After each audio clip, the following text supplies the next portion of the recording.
Hi folks, so this is question 2. So we need to figure out so we're going to be plotting these on the diagram. We need to figure out what Z1 plus Z2 is first anyway. So Z1 plus Z2, if I just take what Z1 is, which is minus 3 plus 4i, and I just add on Z2, so plus 4 plus 3i.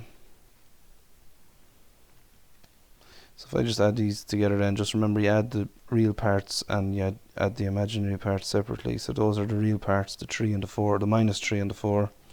So minus 3 plus 4 would be 1, positive 1. And 4i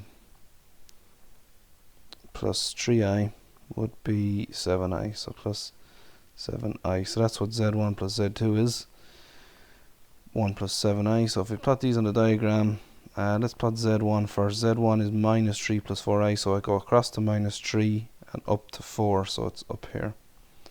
So minus 3 plus 4i. That's it. Or really, I should just put Z1 there just to make it a little bit neater.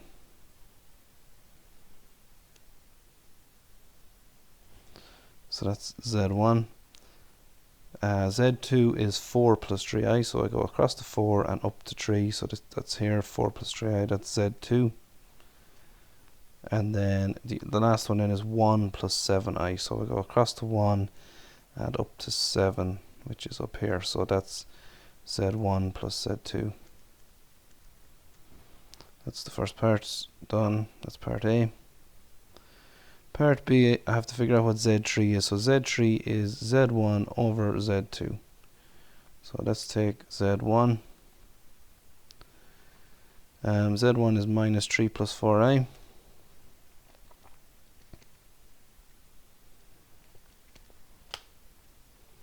And Z2 is 4 plus 3i.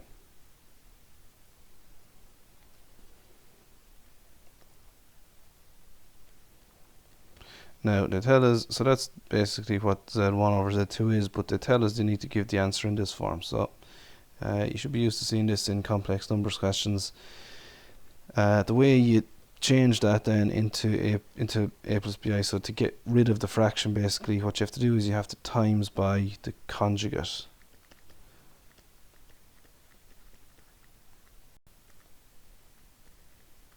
And conjugate just means that we change the sign in the middle.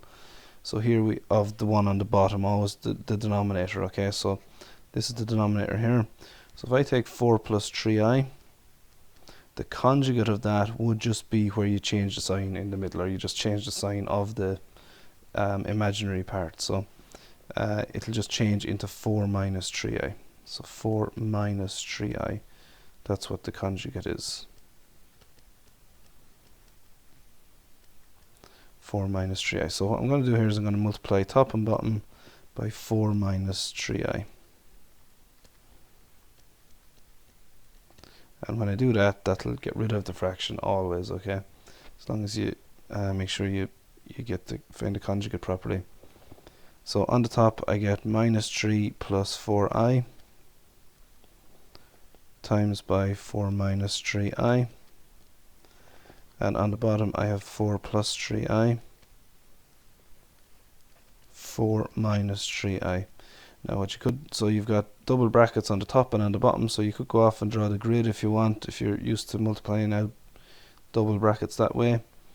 Or just multiply everything by everything. So we should anyway get minus 12 plus, plus 9i. Plus 16i minus 12i squared. That's what we get on top. On the bottom we get 16 plus, minus 12i plus 12i minus 9i squared.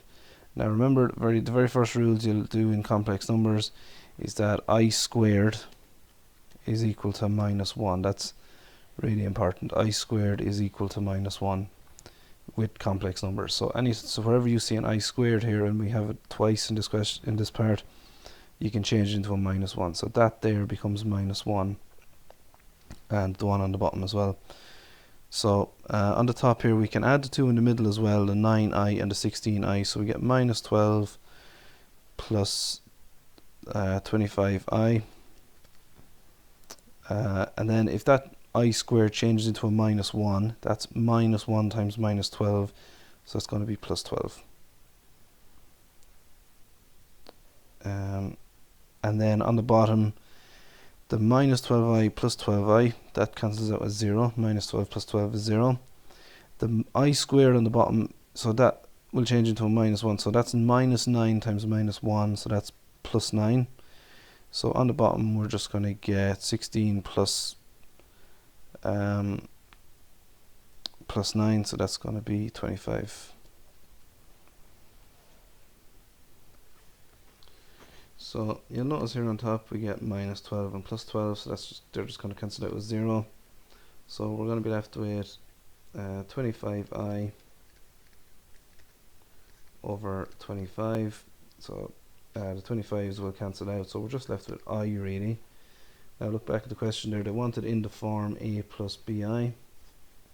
So a plus bi, so that'll just be, the a will be 0 because there's no real part here, so it's 0 plus, and then you could put in 1i if you want, or I'm sure you'll get the marks if you just leave it as I. So 0 plus I, or 0 plus 1i. So that's the answer to part B. The next part, so Z1, and it has a little line over it there as well, so that means the conjugate there. So it's the conjugate of Z1 minus Z2, and it's got the lines down at the side, so that's the modulus. Okay, so I'll go through that when we come to it. The first part, we need to get the conjugate of Z1, so Z1 conjugate, that would be where we've gone through conjugate just in the last part there. It's just where you change the sign in the middle basically. So Z1 was minus 3 plus 4i, if you look back up. So it's going to be minus 3 minus 4i. That's what the conjugate of Z1 will be. We know Z2 anyway is just 4 plus 3i. So we're going to get, so it'll be the modulus of, and it's minus 3 minus 4i minus, and it's 4 plus 3i. So that's the same thing then as, so minus 3 take away 4 would be minus 7, and minus 4i take away 3i would be minus 7i.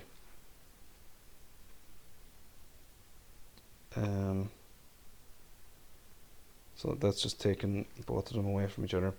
So we're still left with these lines down the side then. So what these mean is they mean modulus.